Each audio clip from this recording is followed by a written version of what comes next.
Bien, mis hermanos, yo les pido que abran sus Biblias el día de hoy en el Evangelio de Lucas,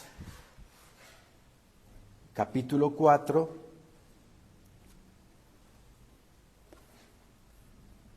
versículo 16.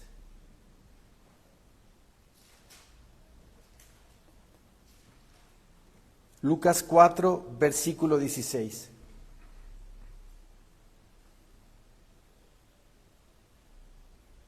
Dice la bendita palabra del Señor: vino a Nazaret, donde se había criado, y en el día de reposo entró en la sinagoga conforme a su costumbre, y se levantó a leer, y se le dio el libro del profeta Isaías. Y habiendo abierto el libro, halló el lugar donde estaba escrito: el Espíritu del Señor está sobre mí, por cuanto me ha ungido para dar buenas nuevas a los pobres. Me ha enviado a sanar a los quebrantados de corazón, a pregonar libertad a los cautivos y vista a los ciegos, a poner en libertad a los oprimidos, a predicar el año agradable del Señor.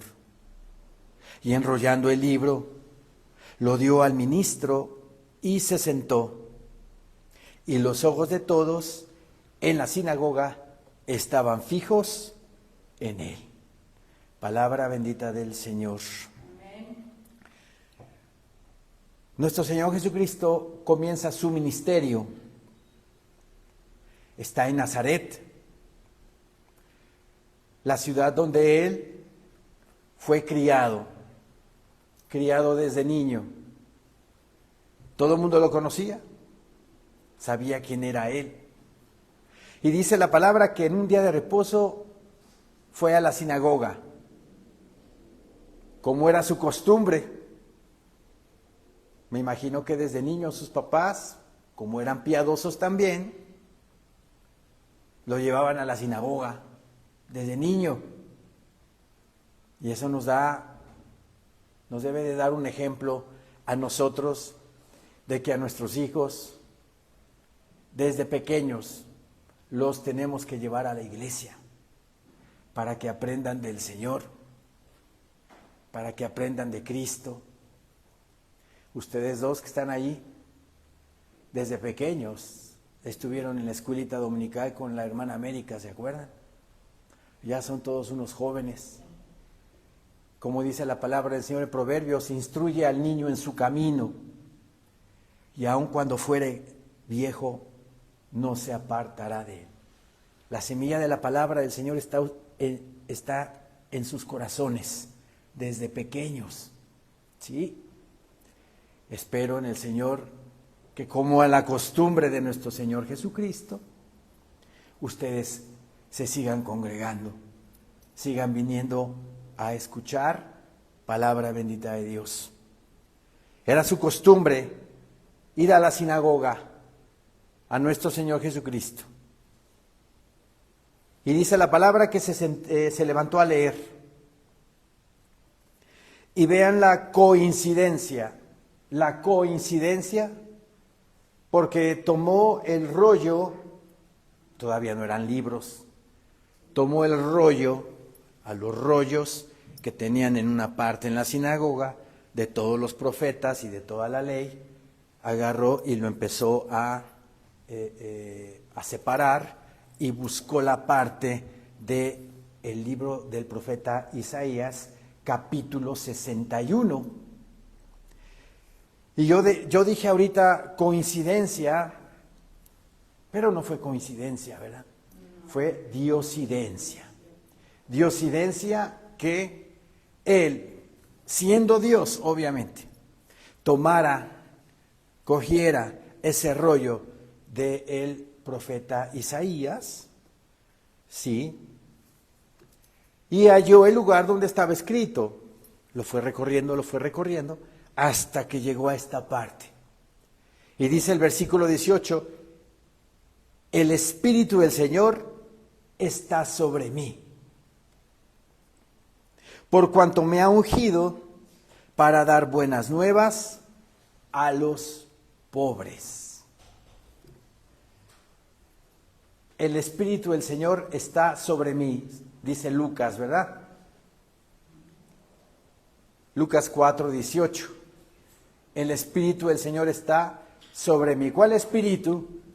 El Espíritu Santo de Dios que moró en Cristo Jesús. ¿Cuándo? ¿Cuándo moró en él? Cuando fue ungido, porque así lo dice la Escritura, para dar buenas nuevas, dice. Por cuanto me ha ungido para dar buenas nuevas a los pobres. Cuando fue ungido en su bautismo, Juan el Bautista, que era su primo, su pariente, lo unge en las aguas del Jordán y allí nuestro Señor es ungido por el Espíritu Santo. ¿Para qué fue ungido? Aquí lo dice el Señor.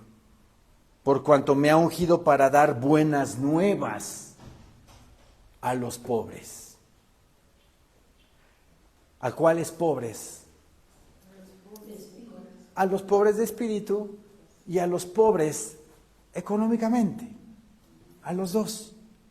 Porque la gente, cuando es pobre económicamente, más fácilmente busca a Dios, ¿verdad? Más fácil busca al Señor para que lo socorra, para que lo ayude en todas sus necesidades. Tanto esos pobres como los pobres de espíritu. Los que han tenido una vida difícil, los que han tenido una vida de problemas, situaciones adversas en su vida y reconocen que necesitan de Dios. Esa es la pobreza espiritual de la cual habla aquí también la palabra. Para dar buenas nuevas a los pobres. La palabra buena nueva significa evangelio, ¿verdad? Para darle el evangelio, las buenas nuevas a los pobres. Me ha enviado, dice, a sanar a los quebrantados de corazón. ¿Cuántos y cuántos y cuántos quebrantados de corazón han existido desde que la tierra es tierra? Desde que el mundo es mundo, desde que Dios puso a Adán y Eva en el jardín del Edén. Cuando Caín mató a su hermano Abel,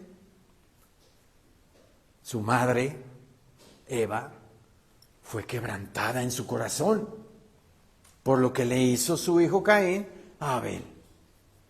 Ya desde ahí, ¿verdad? A lo largo de la historia de la humanidad, el ser humano ha sido quebrantado en su corazón. Porque vivimos en un mundo caído, en un mundo de pecado. Hay traiciones, hay envidias, hay resentimientos, hay deslealtades, hay infidelidades. Y cuando alguien comete eso, el que la recibe obviamente es quebrantado en su corazón. Trae un resentimiento en su alma que solamente Dios, por medio de su Hijo Jesucristo, la puede sanar. Testigo soy de eso, testigo soy de eso. A mí me rompieron el corazón y Cristo Jesús me levantó de esa situación con gran poder y gran gloria. ¿Sí? Me ha enviado a sanar a los quebrantados de corazón, a pregonar libertad a los cautivos. ¿A cuáles cautivos? Cautivos del pecado. A los cautivos de los que no pueden dejar de tomar. A los cautivos de los que no pueden dejar de fumar. a los cautivos de los cuales no pueden dejar de fornicar, de adulterar. Tantos y tantos pecados, ¿verdad?, que el ser humano comete diariamente, de los cuales estamos cautivos. Y solamente Él, ¿verdad?, nos puede liberar. Por eso nos dice, a pregonar libertad a los cautivos y vista a los ciegos. Y vista a los ciegos, a los que se fijan buscando su salvación en otros lados, a los que andan buscando por medio del Islam, por medio del budismo, por medio del hinduismo, por medio del catolicismo, su salvación, pero que no se centra en esas religiones, en Cristo Jesús, como el único Señor y Salvador de sus vidas. No se centran, no se enfocan y no reconocen que Jesucristo es el Hijo de Dios. Se pueden fijar en la Madre de Cristo, por ejemplo. Se recargan en María como corredentora, como intercesora, como salvadora. Pero que eso, la palabra de Dios no lo dice. Porque 1 Timoteo 2:5 dice que el único intercesor que hay entre Dios y los hombres es Cristo hombre, nada más. Y el único que dio su vida por la humanidad fue Cristo Jesús. Esos títulos que recibe María son títulos de hombre, que le quieren dar una divinidad que no tiene. Porque ella misma en Lucas capítulo 2 se humilla ante su Dios y le dice, soy tu sierva. Dios ha mirado la bajeza de su sierva, dice la palabra, cuando está de visita con Elizabeth. Elizabeth, su parienta, ya tenía 6 meses de embarazo. Juan el Bautista estaba dentro de ella.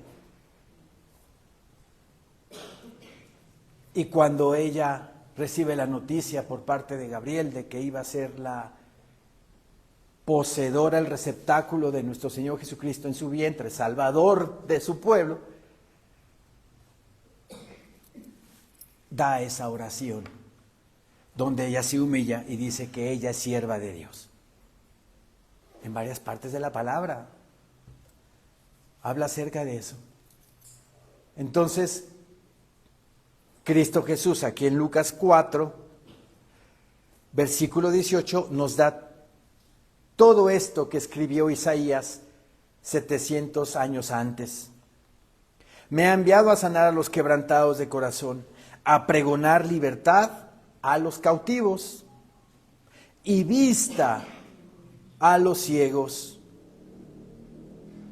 A esos ciegos que andan viendo por otro lado, que están vendados sus ojos y que no se dan cuenta que solamente Jesús es el camino y la verdad y la vida. Y que nadie viene al Padre si no es por medio de Él. Nada más. Luego dice la Escritura, a poner en libertad a los oprimidos. ¿Quiénes son esos oprimidos? Los que están poseídos por el diablo. Los que están totalmente cautivos por el enemigo. Que andan abriendo puertas, ¿verdad? Que hacen brujería y que hacen trabajitos para fastidiar a la gente, etc., etc., etc. A poner en libertad a los oprimidos. Luego dice el versículo 19, a predicar el año agradable del Señor. A predicar el año agradable del Señor. Versículo 20, y enrollando el libro, lo dio al ministro y se sentó. Y los ojos de todos en la sinagoga estaban fijos en él. Pues estaba en Nazaret y todo el mundo lo conocía porque ahí fue criado. Entonces todo el mundo estaba a la expectativa de él. El hijo del carpintero hablando estas cosas.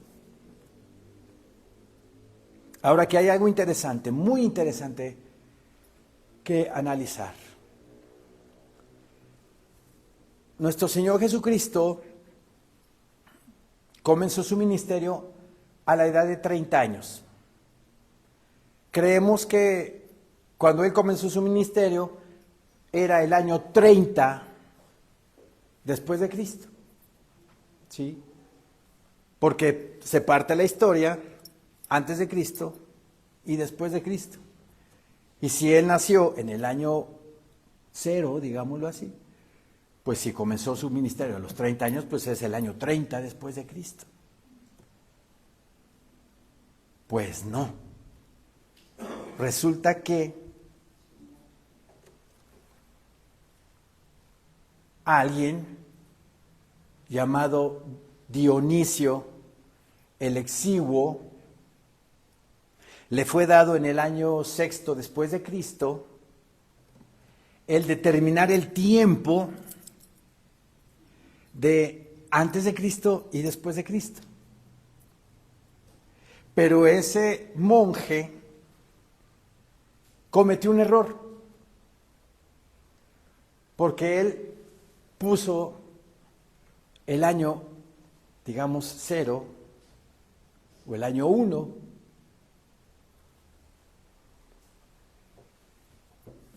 no en el tiempo en que nació nuestro Señor Jesucristo, sino en el año del 3 al 6, antes de Cristo. Le falló el cálculo. ¿Sí? Yo aquí tengo algo escrito acerca de Dionisio el Exiguo.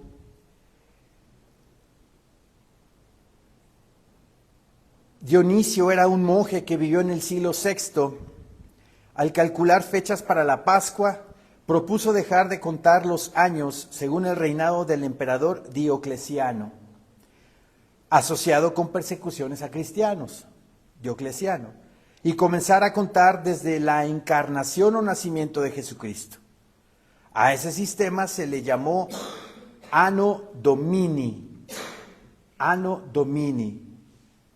con las siglas A.D, que en latín significa en el año del Señor. Anno Domini, en el año del Señor. Los años antes de Cristo fueron añadidos después, siglos más tarde, cuando historiadores y cronistas extendieron el sistema hacia atrás para fechar acontecimientos anteriores al nacimiento de Cristo. Otro dato curioso, en el sistema tradicional no existe el año 0, no hay año 0. Va de 1 antes de Cristo a 1 después de Cristo, pero no año 0. ¿Sí me explico?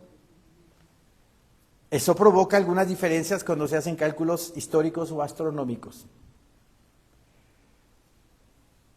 Dionisio el Exiguo era originario de Sitia Menor, una región del Imperio Romano que corresponde aproximadamente a la actual Rumanía y una pequeña parte de Bulgaria.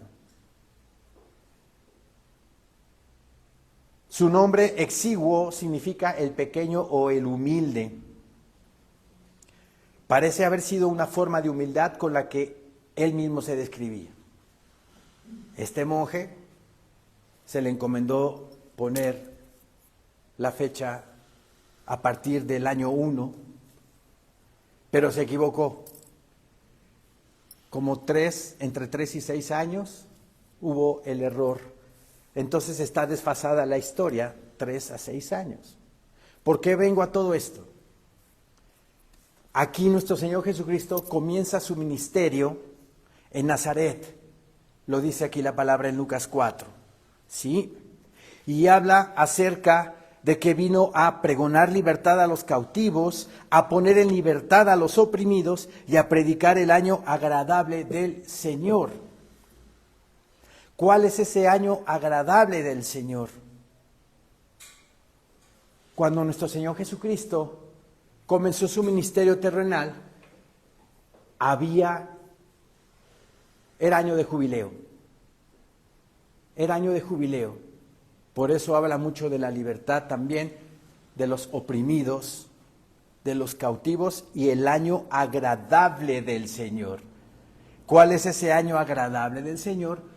Cuando en el jubileo, ¿sí?, los esclavos eran liberados, las deudas eran condonadas, perdonadas, las propiedades que se vendieron durante ese jubileo eran recuperadas y regresadas a sus dueños originales. ¿Por qué motivo había eso? Vean la hermosura de Dios que tenemos.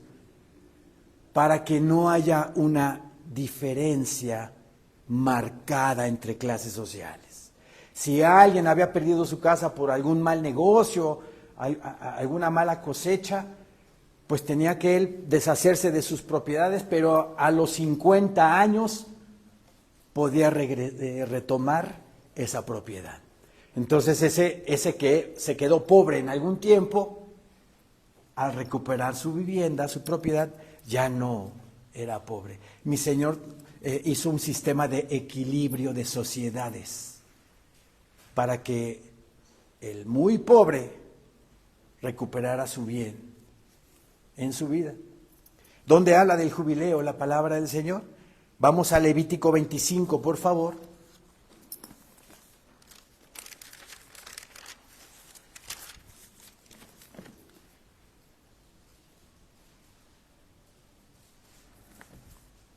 Levítico 25.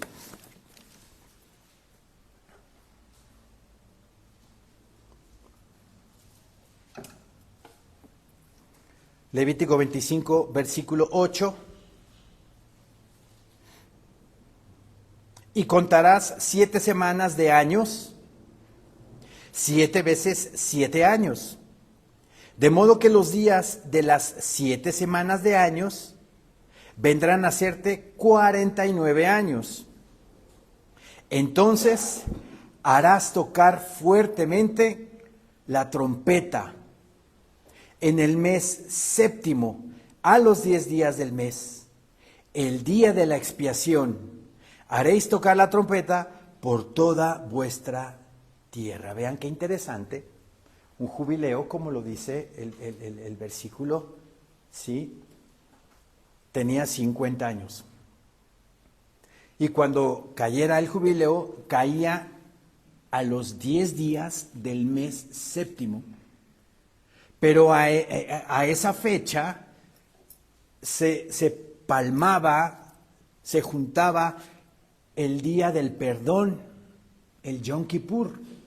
Recuerden que en el séptimo mes, el primer día del mes del año nuevo civil, se tocaba la trompeta. ¿Sí? ¿Para qué? Para anunciar que faltaban 9 días para el día del perdón y que el pueblo tenía que prepararse espiritualmente para pedirle perdón al Señor. ¿Sí? No es coincidencia que también en la Escritura los jubileos comenzaran en Yom Kippur. Las fiestas judías, ¿verdad? Ya lo hemos estudiado. Tienen su cumplimiento en nuestro Señor Jesucristo. Las fiestas judías son figura, sombra de nuestro Señor Jesucristo. Por ejemplo, la Pascua. La Pascua judía recuerda la liberación del pueblo de Israel de Egipto. Tenían que escoger a un cordero de 1 año, sin tacha, sin mancha, que estuviera perfecto, sin cicatrices, sin pelitos negros, intacto. Lo escogían el día 10 y el día 14 lo asaban, lo quemaban, lo sacrificaban. Eso apuntaba, obviamente, al Cordero de Dios que quita el pecado del mundo. Ese cordero de la Pascua se le quitaba la sangre y Dios le dijo a Moisés, la sangre de ese cordero que quemen va a ser puesta en los postes de sus casas y en el dintel, porque va a pasar el ángel de la muerte, y donde no viera esa sangre, se metía el ángel de la muerte y al primogénito de esa casa lo mataba. Y esa sangre figura, ¿verdad? Figura de una realidad en Cristo Jesús, Señor nuestro. Que la sangre de Cristo Jesús lava a todo aquel que cree en Él de sus pecados. Entonces la Pascua es una figura, una fiesta figura de una realidad que es Cristo. ¿Sí? Cristo Jesús muere en Pascua, pero resucita al tercer día. Vemos en las fiestas solemnes de Levítico 23 que después de la Pascua viene la fiesta de las primicias de la cosecha de cebada, y era al tercer día de la Pascua. Y Cristo Jesús resucitó al tercer día en la fiesta de las primicias. ¿Cuál era esa fiesta de las primicias? Los israelitas tenían que llevar sus primeros frutos, la gavilla de sus primeros frutos al sacerdote, ¿verdad? Para que el sacerdote los ofreciera al Señor, prometiendo una gran cosecha. ¿Sí? Recuerden que el pueblo de Israel era un pueblo agrícola. Entonces, Cristo Jesús resucita con gran poder y gran gloria al tercer día de la Pascua, como primicia a Cristo, como primicia de la resurrección de una gran cosecha de hijos, de pueblo que iba a tener el Señor. Entonces vean cómo las fiestas del Antiguo Testamento tienen su cumplimiento en Cristo Jesús. A los 50 días, la fiesta de Shavuot, que por cierto en Israel se está celebrando el Shavuot, lo que es la fiesta de Pentecostés, la fiesta de las primicias, pero del grano de trigo. Y en Pentecostés, el derramamiento del Espíritu Santo tuvo su cumplimiento ahí, en esa fiesta de Pentecostés.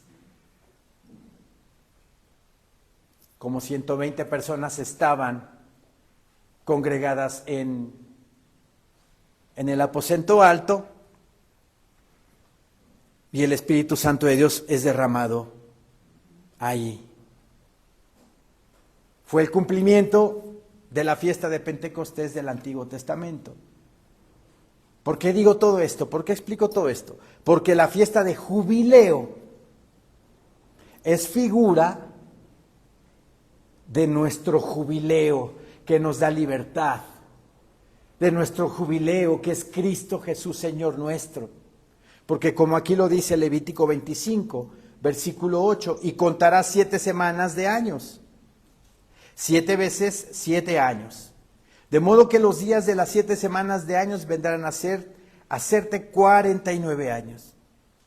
Entonces harás tocar fuertemente la trompeta en el mes séptimo, a los 10 días del mes. El día de la expiación haréis tocar la trompeta por toda vuestra tierra. O sea que el jubileo comenzaba en el día del perdón, se encimaba la fiesta del día de perdón con el jubileo. Y eso apuntaba a Cristo Jesús nuestro Señor. Aquí tengo en mis notas lo siguiente: este acontecimiento tipifica la gloriosa libertad o redención de la esclavitud que nosotros teníamos antes sin Cristo, pero cuando nosotros venimos por fe y recibimos al Señor Jesús como nuestro único Señor y Salvador de nuestra vida, nos quita esa esclavitud y nos da su libertad, libertad en Cristo. ¿sí? Entonces la fiesta tipifica, ¿verdad?, ese cumplimiento. La gloriosa libertad o redención de la esclavitud bajo el Evangelio, exactamente en el día de la gran expiación del sacrificio del Señor Jesús. O sea que ese día del perdón, empalmado con el jubileo, representa eso, la misericordia de Dios. Nos da perdón por fe y nos da la libertad, porque estábamos cautivos, estábamos como esos esclavos del Antiguo Testamento, ¿verdad? Pero que esos esclavos tenían que esperar 50 años para ser liberados. Entonces nosotros, ¿verdad?, somos ese cumplimiento del jubileo que es Cristo Jesús, nuestro Señor. ¿Sí? Nuevamente, en Levítico 25:9 dice: entonces harás tocar fuertemente la trompeta en el mes séptimo a los 10 días del mes. El día de la expiación haréis tocar la trompeta por toda vuestra tierra. Y santificaréis el año 50 y pregonaréis libertad en la tierra a todos sus moradores. Vean lo que dice el versículo 10. Y santificaréis, apartaréis el año 50 y pregonaréis libertad en la tierra a todos sus moradores. Todo esclavo que estaba sometido durante un periodo de 50 era liberado en el año 50. Toda deuda que tenía alguna persona durante ese lapso de 50 años era perdonada en el año 50. Toda casa perdida por algún problema económico era recuperado en el año 50. Vean la economía de la administración de Dios en cuanto al balance de la situación socioeconómica de Israel que quería él. Que no hubiera, ¿verdad?, mucha diferencia entre el pobre y el rico, sino que hubiera la mayor igualdad posible entre todos. Igualito que el día de hoy, ¿va? Igual que el día de hoy. ¿Sí? Entonces, vean en el versículo 10 nuevamente: y santificaréis el año 50 y pregonaréis libertad en la tierra a todos sus moradores. Ese año os será de jubileo y volveréis cada uno a vuestra posesión y cada cual volverá a su familia. Como esclavo regresa a su familia, ¿verdad? El año 50 os será jubileo. No sembraréis ni segaréis lo que naciere de suyo en la tierra, ni vendimiaréis sus viñedos. Tampoco tenían que tocar la tierra. Era también día de libertad para la tierra, para hacerla descansar, para que se revitalizara de nutrientes la tierra, también se tenía que dejar descansar. ¿Sí? ¿Por qué hago toda esta explicación del jubileo? Porque en Lucas 4, nuestro Señor Jesucristo se presume que comienza su ministerio terrenal en año de jubileo. En año de jubileo. ¿Sí? Por eso dice que ha venido a sanar a los quebrantados de corazón, a pregonar libertad a los cautivos y vista a los ciegos, a poner en libertad a los oprimidos, a predicar el año agradable del Señor. ¿Cuál era el año agradable del Señor? El jubileo. El jubileo. ¿Sí? Bien. Ahora, si nuestro Señor Jesucristo comenzó su ministerio en el año 27 después de Cristo por ese error de este monje romano,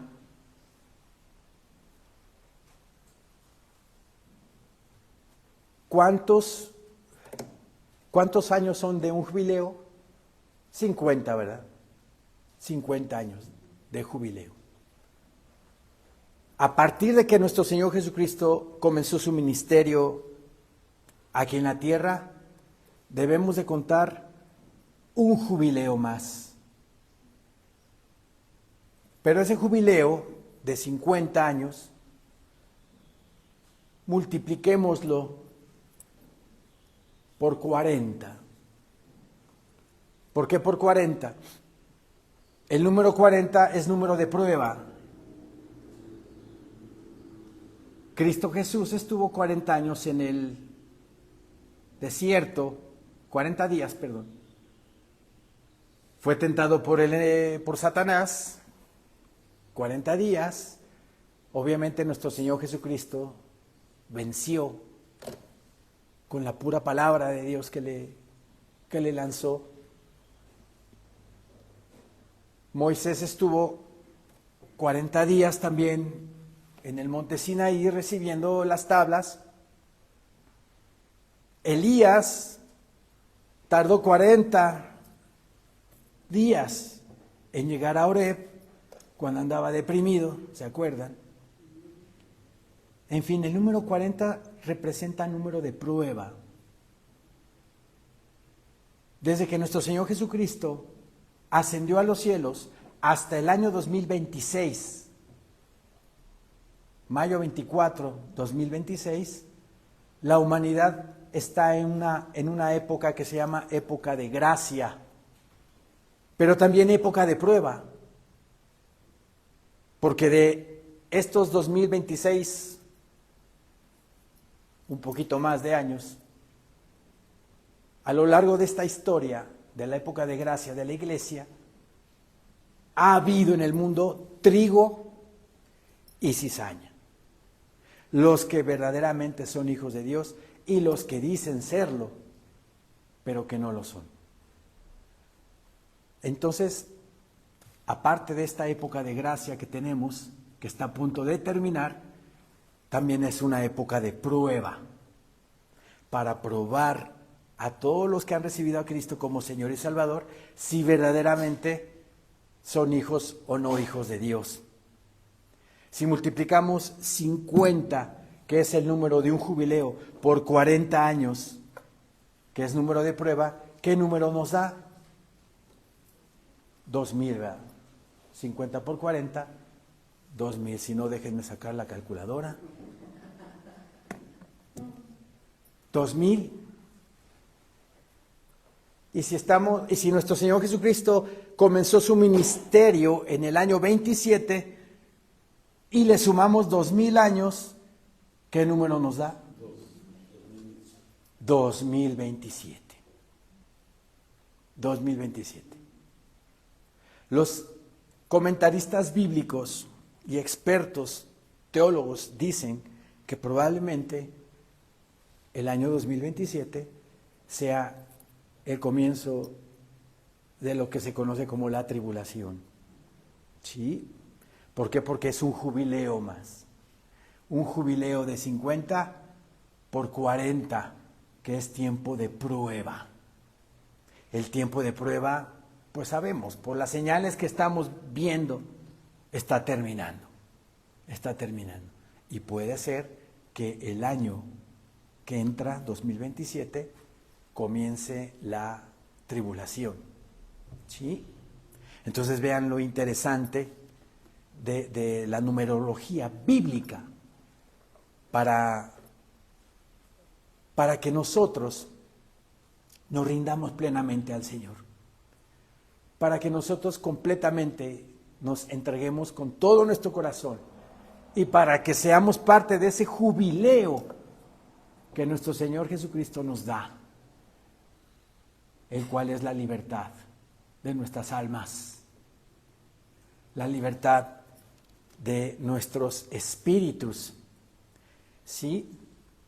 Nuestro Señor Jesucristo tomó el rollo del profeta Isaías y se fue a la parte que acabamos de leer, pero nuestro Señor Jesucristo omitió parte del versículo donde dice a predicar el año agradable del Señor, después de eso viene una y luego viene algo más escrito. Vayamos a Isaías, por favor. Isaías 61.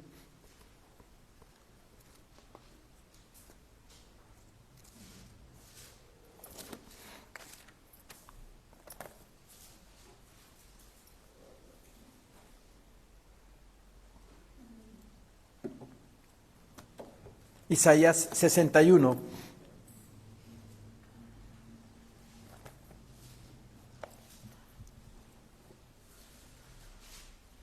Versículo 1. Esto es lo que nuestro Señor Jesucristo leyó en la sinagoga. Se le da el rollo del profeta Isaías y nuestro Señor Jesucristo busca el capítulo 61, que en ese entonces no existían ni capítulos ni versículos. Eso fue puesto siglos después de nuestro Señor Jesucristo.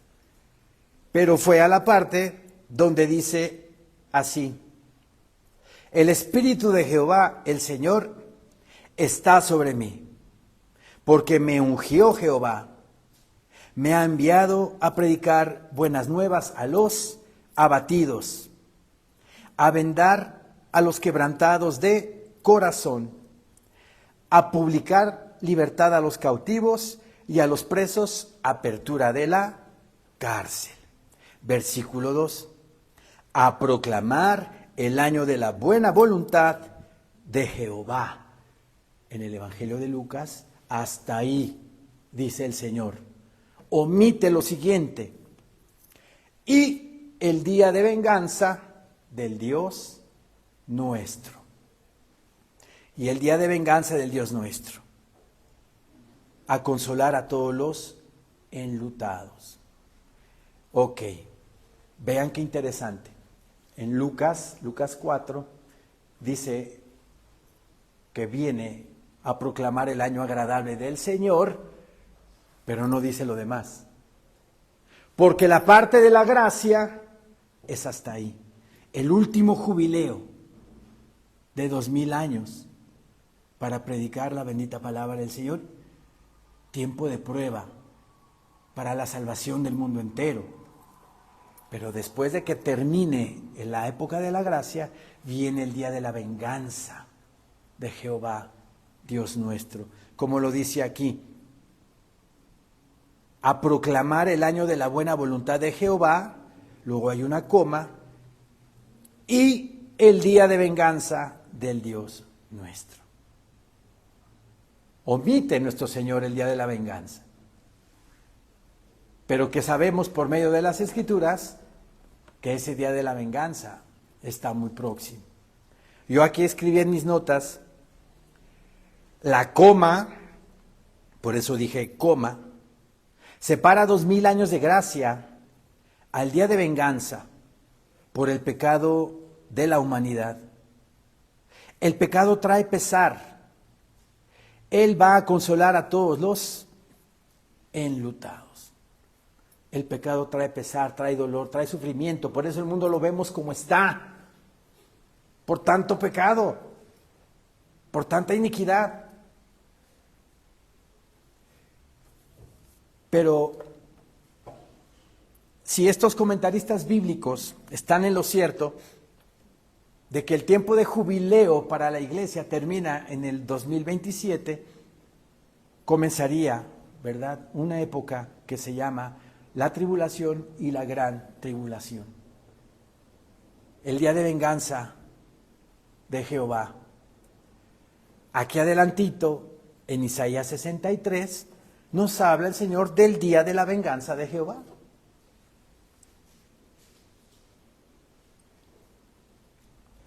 Isaías 63. Dice el Señor en su palabra: ¿quién es este que viene de Edom, de Bosra, con vestidos rojos?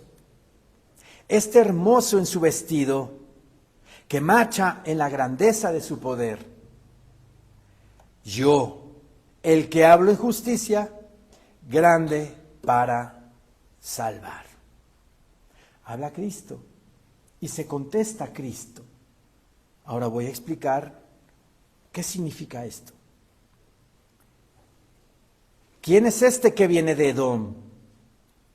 Edom fue hermano de Jacob.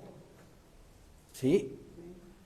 Edom es Esaú, hermano de Jacob. Pero Edom no le hizo caso a sus padres casándose con mujeres israelitas, sino se casó con mujeres paganas. Entonces Edom representa al mundo.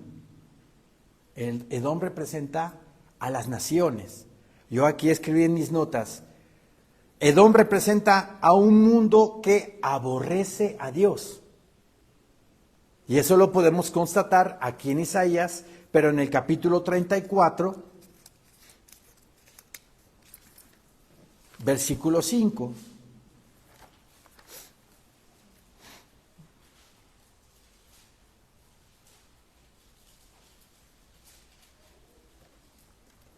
(34:5) Porque en los cielos se embriagará mi espada, he aquí que descenderá sobre Edom en juicio y sobre el pueblo de mi anatema. Yo aquí apunté también, Edom es frecuentemente presentado como el representante de todas las naciones que odian a los judíos. ¿Sí? Entonces cuando en Isaías 63 nos dice, ¿quién es este que viene de Edom? Como si ya hubiera visitado a las naciones. ¿Quién es este que viene de Edom? De Bosra. Bosra es la capital de Edom. Con vestidos rojos. Este hermoso en su vestido, que marcha en la grandeza de su poder. Ustedes, ¿quién se pueden imaginar que es este del que habla aquí la palabra? Cristo. Cristo, ¿sí? Que visitó las naciones, que está manchado, dice, con vestidos rojos, este hermoso en su vestido que marcha en la grandeza de su poder. Luego se contesta él mismo, yo el que hablo en justicia, grande para salvar. ¿Y quién es grande para salvar? Cristo Jesús. Ahora el versículo 2 dice, porque es rojo tu vestido y tus ropas como del que ha pisado en lagar. ¿Saben lo que es un lagar? Es como un corral de madera donde en los viñedos amontonan, ponen todas las uvas y la gente se sube descalza a ese corral y empieza a pisar las uvas para que todo el jugo, ¿verdad?, salga por alguna canaleta, por alguna abertura. Entonces, el versículo 3 dice, he pisado yo solo el lagar, y de los pueblos nadie había conmigo. Vean qué tremendo. Es que hay que escudriñar la palabra línea por línea. Desde el 2, porque es rojo tu vestido y tus ropas como del que ha pisado el lagar. O sea, me imagino que una persona con una túnica blanca agarra y se mete a un lagar y empieza a pisar las uvas, pues se va a salpicar del jugo de la uva. Por eso se le pregunta, ¿por qué es rojo tu vestido y tus ropas como del que ha pisado el lagar? He pisado yo solo el lagar. O sea, Cristo solo ha pisado ese lagar. Y de los pueblos nadie había conmigo. Eso quiere decir que todas las naciones van a estar en contra. O ya están en contra de Jesús. Nada más que obviamente por intereses políticos no lo dicen abiertamente, ¿verdad? Pero aquí dice la palabra que nadie de los pueblos estaba con él. Y de los pueblos nadie había conmigo. Los pisé con mi ira y los hollé con mi furor. Y su sangre salpicó mis vestidos y manché todas mis ropas. ¿Cuándo se va a dar esto? ¿Cuándo se va a dar? Mi hermano Carlos, que está allá en Facebook, ¿cuándo, mi hermano? Apúntalo ahí, por favor. En Armagedón, en la batalla de Armagedón, cuando Cristo Jesús venga con todos nosotros. Ya la iglesia ya había sido levantada, pero regresaremos a caballo. Para los que les gusta el caballo, imagínense. Nuestro Señor Jesucristo al frente como Rey de Reyes y Señor de Señores. Y nosotros atrás de Él. Y vamos a llegar al Valle del Meguido, norte de Israel, frontera con Siria, donde están los altos del Golán. Un lugar tan peleado por Israel porque es un lugar estratégico para la batalla. Ahí se va a desarrollar esa batalla de todas las naciones en contra de Israel. Todas. Porque vendrán los árabes nuevamente. La guerra del Salmo 83 todavía no se cumple. De que todos los pueblos alrededor de Israel van a luchar en contra de Israel. No van a poder con Israel. Porque Dios está con ellos.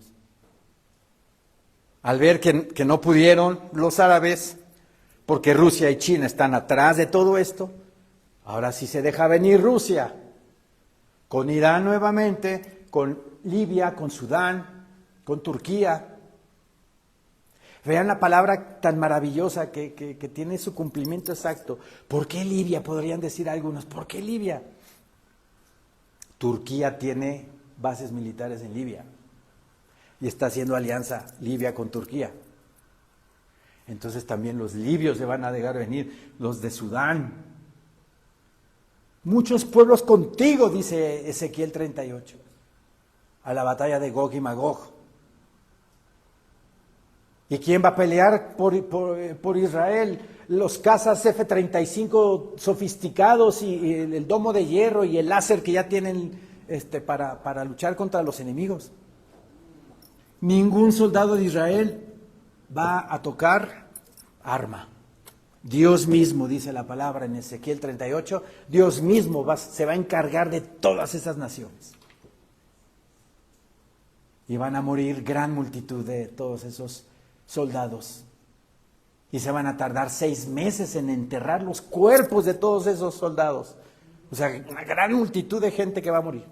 Pero Dios va a ser el que va a pelear esa batalla por Israel. Al ver los reyes del oriente que no pudieron los rusos. ¿Quiénes son los reyes del oriente? Pues los chinos. Se van a dejar venir los chinos porque ya el río Éufrates, como dice la palabra, ya se está secando. Para darle paso, dice la Escritura en Apocalipsis, para darle paso a los reyes del oriente, para que estén listos para la batalla del gran día del Señor Dios Todopoderoso. Y ese es Armagedón.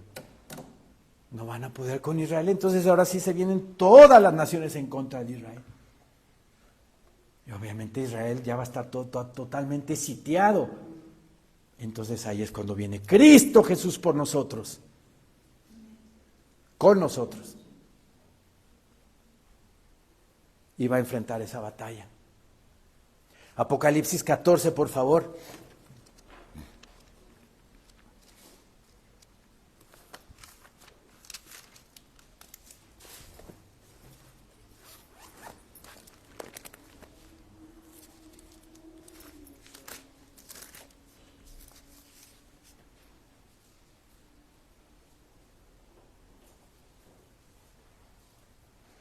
Apocalipsis 14, versículo 18.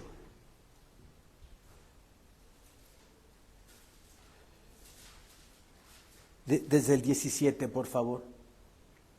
Apocalipsis 14, 17, salió otro ángel del templo que está en el cielo, teniendo también una hoz aguda.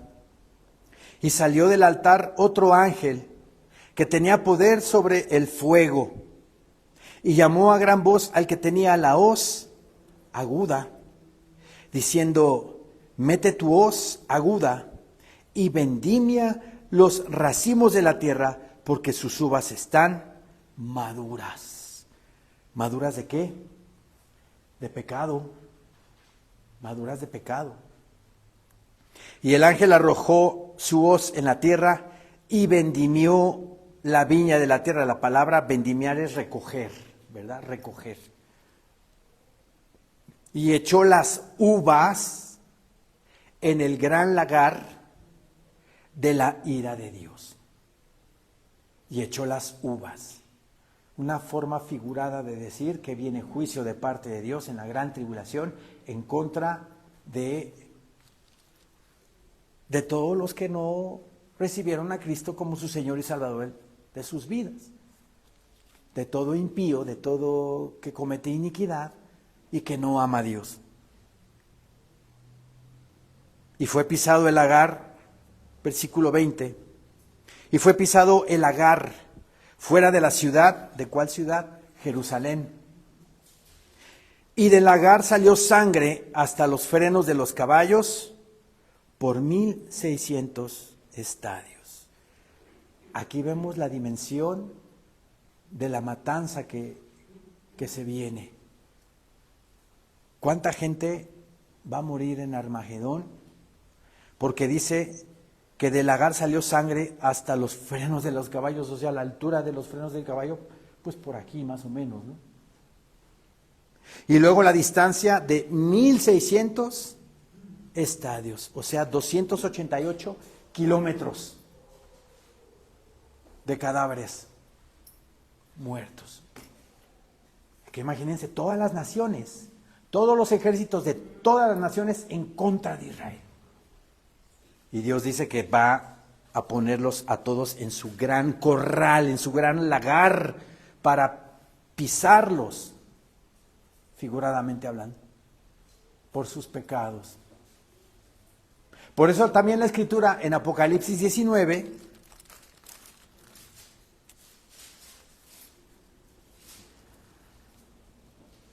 versículo 15.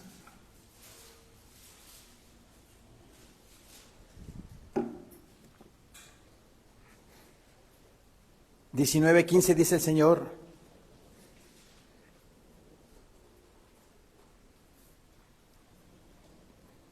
permítame tantito. Apocalipsis 19, desde el 11, para entender el contexto. Apocalipsis 19, 11 dice: entonces vi el cielo abierto, y he aquí un caballo blanco, y el que lo montaba se llamaba Fiel y Verdadero.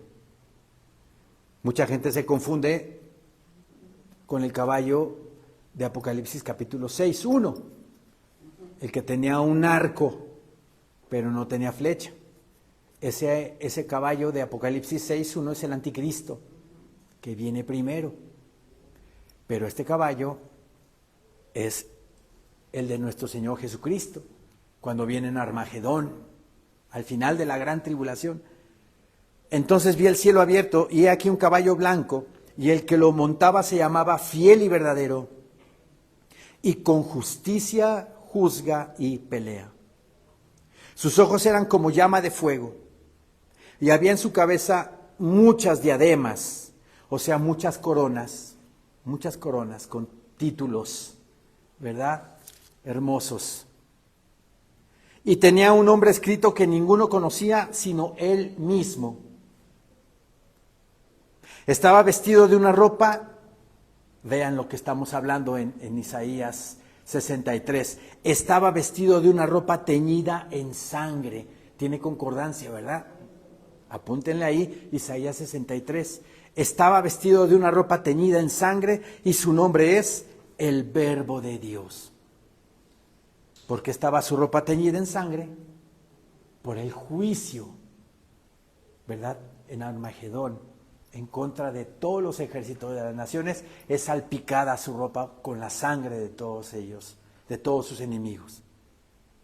Estaba vestido de una ropa teñida en sangre y su nombre es el Verbo de Dios.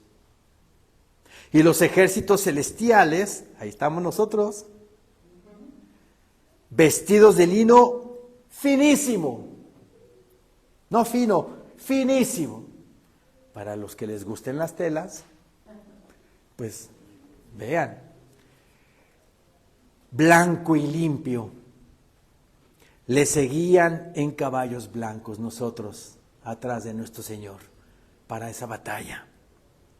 De su boca sale una espada aguda para herir con ella a las naciones, y él la regirá con vara de hierro. Y él pisa el lagar del vino, del furor y de la ira del Dios Todopoderoso. Ahí hablando del lagar de la ira de Dios. Cristo la pisa. El juicio de Dios viene por medio de nuestro Señor Jesucristo en Armagedón, ¿verdad? Y va a haber una gran matanza,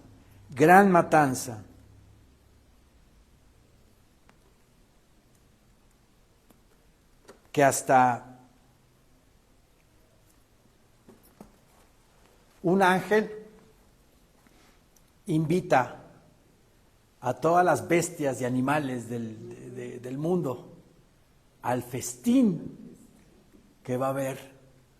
Apocalipsis 19:17 dice: y vi a un ángel que estaba en pie en el sol y clamó a gran voz diciendo a todas las aves que vuelan en medio del cielo: venid y congregaos a la gran cena de Dios, para que comáis carnes de reyes y de capitanes, y carnes de fuertes, carnes de caballos y de sus jinetes, y carnes de todos, libres y esclavos, pequeños y grandes. ¿Se dan cuenta? La inmensidad de personas que van a morir en ese entonces. Pero es el juicio de Dios. Es el juicio de Dios. Nuestro Señor Jesucristo nos dio un jubileo más. Un jubileo más. 2000 años, ¿verdad? Como tiempo de prueba. Se multiplica 50 años que tiene un jubileo por 40, que es el número de la prueba. Entonces son 2000 años de prueba que Dios nos está dando para rendirnos a su Hijo amado Jesucristo, para amarlo, glorificarlo, exaltarlo y darle toda la gloria. Ahora, en Isaías 63, ya vamos a terminar.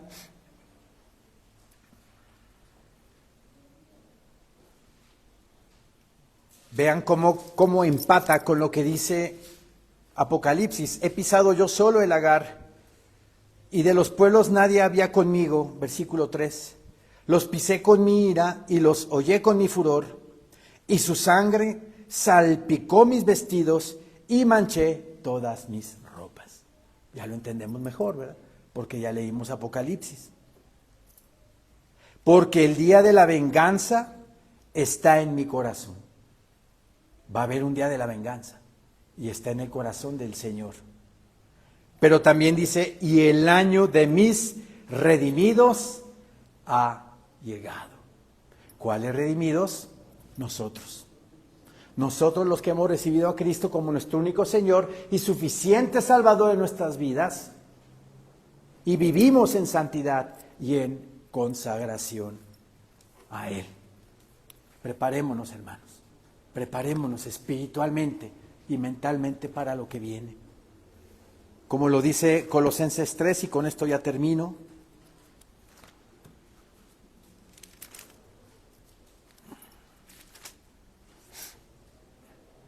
Colosenses 3:1 dice así: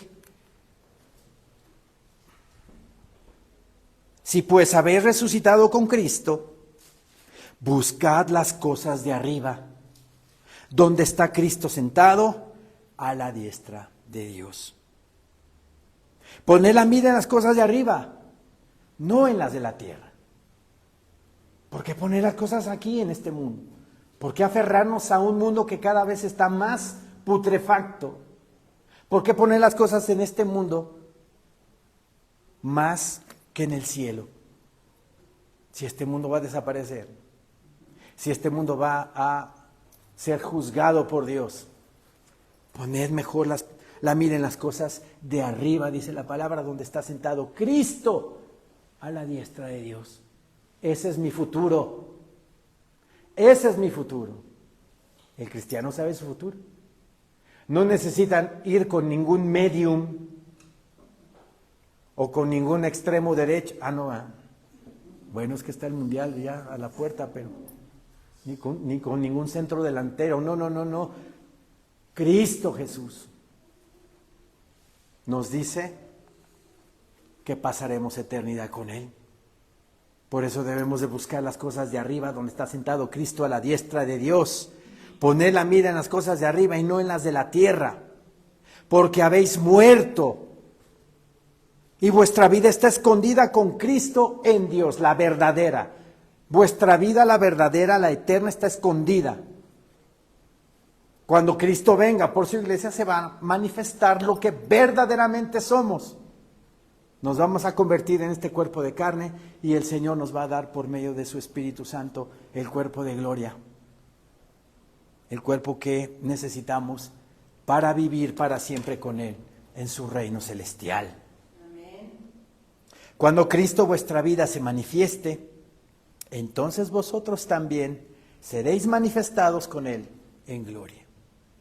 Haced morir pues lo terrenal en vosotros: fornicación, impureza, pasiones desordenadas, malos deseos y avaricia, que es idolatría.